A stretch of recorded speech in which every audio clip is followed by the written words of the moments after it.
Magandang umaga. Ngayon ang isa sa sisiwalat natin ay yung mga kapalpakan na bago sa administrasyon ni BBM na nangyayari.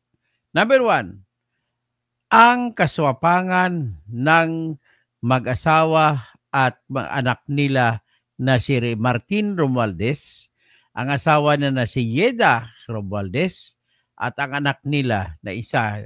Ito, ang nangyari po na sa kasapangan nito. Kaya dito, ang ginawa ni Romualdez, tumakbo siya ng congressman sa 1st District ng Leyte at pina-withdraw niya ang tatlong kalaban at ang isang kalaban pina-disqualify niya. So, siguradong manalo siya kasi siya lang isa ang kandidato. Pangalawa, ang ginawa nila, kunwari nagsampa sila nag-nominate sila ng 10 kandidato para sa party list. Ang party list na pinapatakbo nila Romualdez yung Tingog party list na puro kwartala ng bayan ang ginagamit. Kaya isa sa top 5 na mga nanalo, pero kahit ganun buhos-buhos pa ng pera, hindi pa nila nakuha din talaga ang number 1. Ang number 1 nakuha po ng Grupong Akbayan. At maraming salamat sa ginawa ni Attorney Chel Jokdo. Sa kanya mga TikTok ay naging popular ang Akbayan.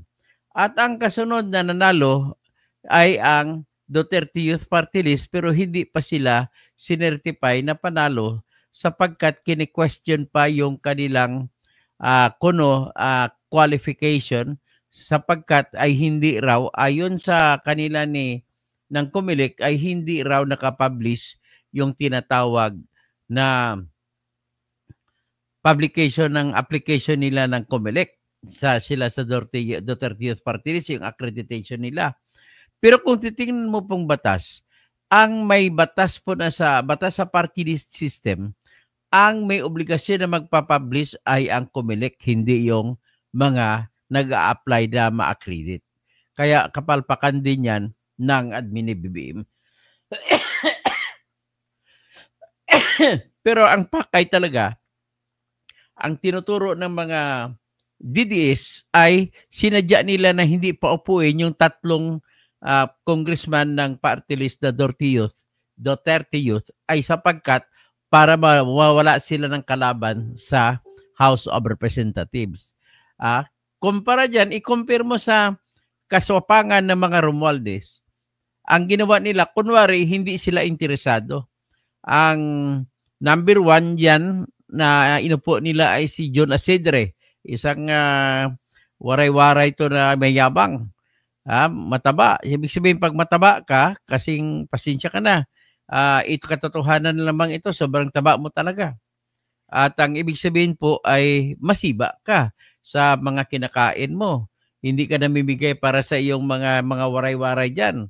Kasi Tingog ang pangalan nyo, ibig sabihin boses. So ngayon, umaabot pa kayo hanggang doon sa pamimigay ng pera sa Davao del Norte. Ngayon, ang ginawa niyo style, number 1, number 2 by 3, 3, 4, 5, no? Ginawa, no? Number 1, kung ano number yung anak niya. Tapos, pinaresign nila yung iba sa gitna. Yung number 6, si Yeda, na asawa ni saka pumasok. Kunwari, ayaw nila mag-congressman. Yung pala, paresignin nila yung mga ibang nanalo. So, yan ang mga kapalpakan, no? At ang kasunod dyan na kapalpakan ay ang yung nakalimot na talaga si Bungit, si Bongbong BBM. Hindi na naalala yung tulong ni Chavit Singson sa kanya nung tatakbo pa lang siya ng pagka-presidente. At ang isa pang kapalpakan niya ay yung PhilHealth po. Ang presidente po ng PhilHealth ay nananawagan ng tulong na magbabankrupt na daw ang PhilHealth. Ang kasunod pang kapalpakan ay itong pagtataas ng buwis. Maraming mga buwis na ginawa sila, dinagdagan. Ibig na sabihin po ay hindi maganda ang pagpatakbo ng administrasyon ni Bongbong kasi bakit tinasa ng buwis? Ibig sabihin po, sa nakaraang buwan at nakaraang taon, ang ginagawa niya puro walang kita po na buwis. Kasi kumikita po ang pamahalaan sa buwis. So, ibig sabihin, dinagdagan nila naman ang mga batas ng buwis para hopefully, pag-asa nila, makakakuha pa sila, makalikom pa sila ng buwis. Kasi ang problema nila, lumaki, mahigit kalahating trilyon na pong inutang nila sa 6 na buwan pa lamang. No, 4 na buwan, 5 buwan pa lamang mula sa hanggang Mayo, January, hanggang sa Mayo ng 2025. Mahigit kalahating trilyon na nautang nila. Kasi bakit sila umutang? Kasi po, walang kita. Dapat sana hindi utang ang pamahalaan kung kumikita sa buwis. Pero kumo dahil umutang, ang isa lang po ang ibig sabihin yan. Ang ibig sabihin po ay hindi kumikita ang mga pamuwisan natin. Sunod, ito, ipapakita ko muna sa yung kapalpakan, kasopangan. Number 1 sa kapalpakan ni BBM. Itong mga pampinsang buo niya na si Martin Romualdez. Tingnan nyo ha. I-share natin. Tingnan mo si Martin Romualdez. Yan. So makita mo dyan, si Martin Romualdez ay si Martin Romualdez ay regular congressman. Ang kanyang asawa ay nag-congresswoman na rin. At ang kanyang anak na si Andrew Romualdez ay tigong partisay, bumalik pa rin. Bakit? Ang ginawa nila, pinaresign nila yung 3rd, 4th, at 5th nominee para umakyat itong mag-ina. Yan po ang ginawa. Kunwari, hindi sila interesado, nilagay nila sa number 6 sila. Ito pa isa. Tingnan natin. Ang yabang talaga. Yung ngiti ng ngiti, ibig sabihin, mga aswang talaga kayo. Kinuha naman ninyo mga puder sa gobyerno. Ngayon, ang lalaki naman ng sweldo diyan, meron ka pang tinatawag na confidential fund. Dapat matanggal ito si Romualdez eh. Kaya lang ang pinsang buo niya, ang presidente. Kaya hindi siya matanggap-tanggap. Ito naman sila Tingnan mo. Ang anak niya sa kanan niya, ang siya at saka yung asawa niya. Mga swapang talaga, mga aswang. Yan ang aswang ng Leyte. Mga aswang ng mga waray. Yan po. Pero si Yeda ay hindi ito waray. Cebuano ito, taga Liloan, Cebu ito. Kaya inaway nila si Joke Frasco na congressman sa Liloan para tatakbo pala sa sunod ng pagkagobernador si Yeda Romualdez. Pangarap na agawin ang korona ng Cebu. So ito naman, tingnan natin ang paliwanag naman ni Erwin Garcia kasi kasabot na talaga ito eh. So pinayagan naman sila umupo. Ito pakinggan natin ang paliwanag ni Erwin Garcia. Tinatanggap namin ang rekomendasyon ng Law Department to likewise certify that the number 6 should now sit. Ito, umpisa natin.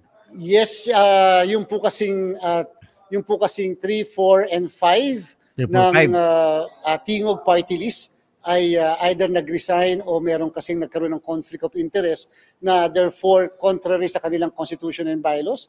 Tinanggap po kasi ng kanilang pong board of directors yung po kasing yung mga resignation at saka yung removal, inaksyon na nila, and therefore pinadala sa atin dito sa komisyon yung mismong naging aksyon ng kanila pong policy making body, which is the board of directors, at sinasabi nila dahil sa nawala si 3, 4, and 5, marapat lang si number 6 ang makaupo. And pagkatapos po namin nakatanggap din kami ng surat mula sa Secretary General ng House of Representatives na sinasabi na yung duly elected number 3 congressman nung naturang party list ay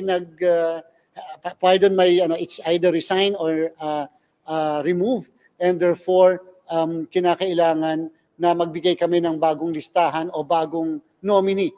And dahil nga nag-resign din si number 5 at number 4 at number 5, kaya ang amin pong in-issue na certification ay kasama doon sa 10 na sinabit sa amin. Nagkataon po doon sa 10 ay yung pang-6, syempre. at ang pang-anim ay si Congresswoman Ayeda Romualdez.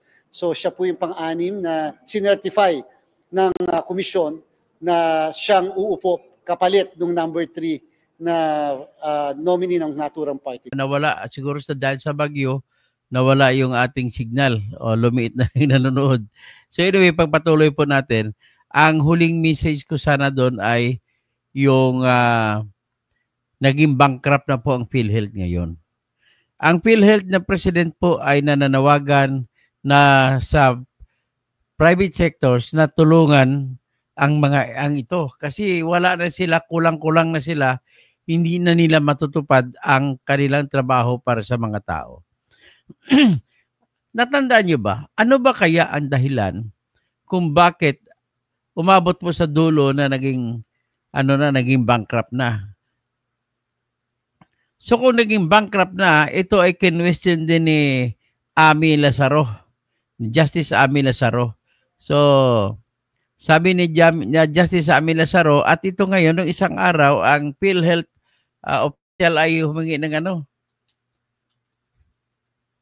ng tulong at inamin na kulang-kulang na yung kapalpakan ng gobyerno. At ito nagsimula sapagkat kinuha nila yung 89.9 billion sa at nilipat nila sa pundo kung anong pagkagagawa nila. So ngayon siguro mas maganda ito, ibalik natin ang nakaraan na habang nagkaroon ng hearing ay tinatanong po ni Justice Amy Lazaro Javier. Napakatindi po talaga ng ginagawa nitong ating bansang ito. Ito, pakinggan natin si Justice Amy Lazaro. The report of COA. I will show you the report of COA, which shows that PhilHealth is bankrupt, actually. I don't know if you're aware of that. You ought to be aware. If you are, and COA has repeatedly highlighted that in its letters to PhilHealth. And then COA said that for many years, at least 3 years, 21, 22, 23, the reserve fund of PhilHealth is much, much less than its actuarial fund, actuarial estimate. And I will show you later.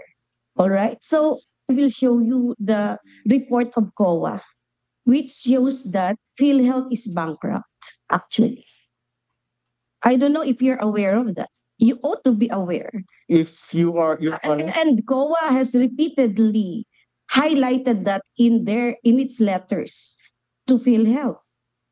And then COA said that for many years, at least 3 years, 21, 22, 23,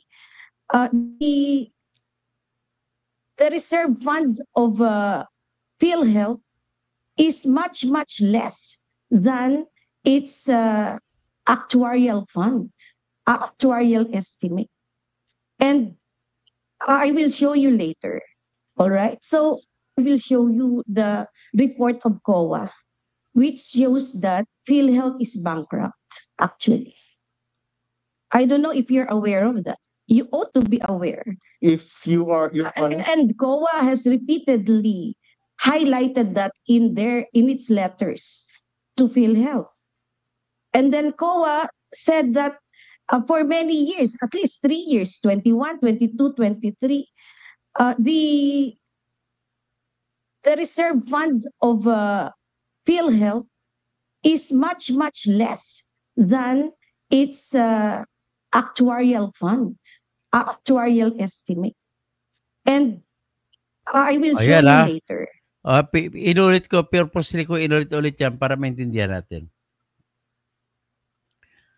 Noong hearing sa Supreme Court ay sinabi na ni Justice Amy Lazaro na bankrupt. Ngayon, isang araw ay nananawagan ng bagong presidente ng PhilHealth na talagang bankrupt ng PhilHealth. So ano na ngayon? Sinong sisihin? Ito po, ngayon, ito na ngayon nagkukumahog sila, tinaasan nila lahat ng mga buwis na maisip nila. Nilagyan nila ng 20% tax ang savings na 5 years, halimbawa, pag time deposit ka 5 years sa bangko, ay mababawasan ka na mabubuwisan ka ng 20% sa iyong kita. Which is,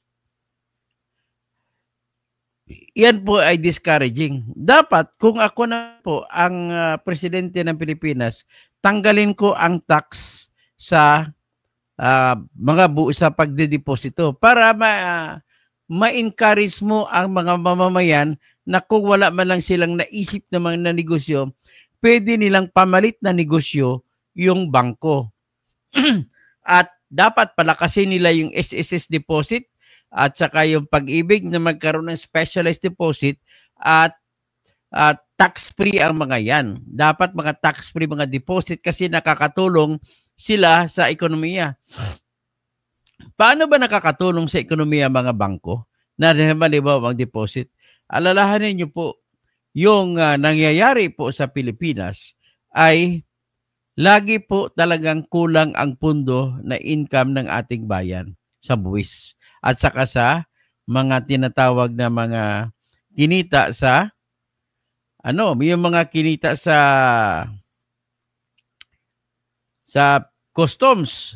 So kung kulang, doon sila, kung kulang ang kinita para gastusin sa mga pang-operate ng ating gobyerno, pang-sweldo sa mga tao, sa mga pulis, mga teachers, mga presidente, mga ginagasta na mga kinakailangan pork barrel ng mga congressmen, ay nangungutang ngayon sila sa mga bangko natin.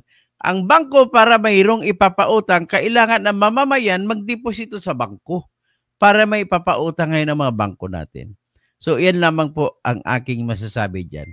So, ito, kapalit yan, nais ko lang ipakita din ang kapalpakan ng ugali ng ating presidente, ni mismo kabsat niya, kapwa niya Ilocano, ay hindi ko alam kung galit siya dyan kay Chavit at ang laki ng utang na loob niya kay Chavit kasi si Chavit ang tulay para dumikit sa kay Sara noong para manalo siya, ay ngayon hindi niya pinansin si Chavit Singson.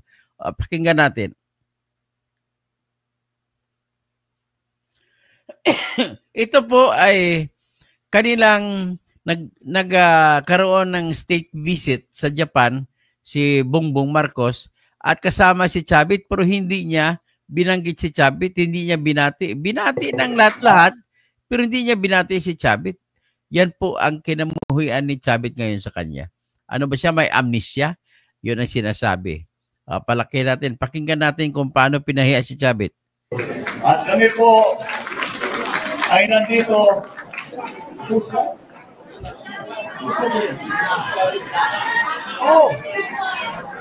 Okay. Ito, madaling i-introduce ito. Ang hindi ko na nakita eh. Nasa dulo, kasama, katabi ng ating ambassador, is yung assistant to the President, Secretary Anton Landameo. Ang dating pakilala ko sa kanya, Congressman Don Zulueta. Anong sabi ko? Kaya po, ito pong delegasyon namin ay dinala namin dito sa Japan upang ipaliwanag na ang ating bagong sitwasyon. Narinig mo yun si Sandro Marcos na sasalita. Andyan si Manong Chavit. Hindi man lang binati. So anong klaseng utang na loob meron ka? So anyway, nagurgur kanina yung ko kasi siguro bagyo at bumagsak ang signal. Pero anyway, ituloy maganda pa rin naman ang topic natin. Uulitin ko lang mamaya pag umayos na po yung bagyo. Kasi malakas ang ulan ngayon, buong Pilipinas. Magandang gabi po sa inyong lahat. Si Mr. Romualdo Stambi, si Kit Samonte.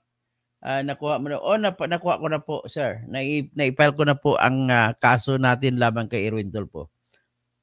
Tapos, sino pang iba na nawala kasi ako. Pagpasensya na ako, ha? Dahil sa bagyo, mahina signal natin.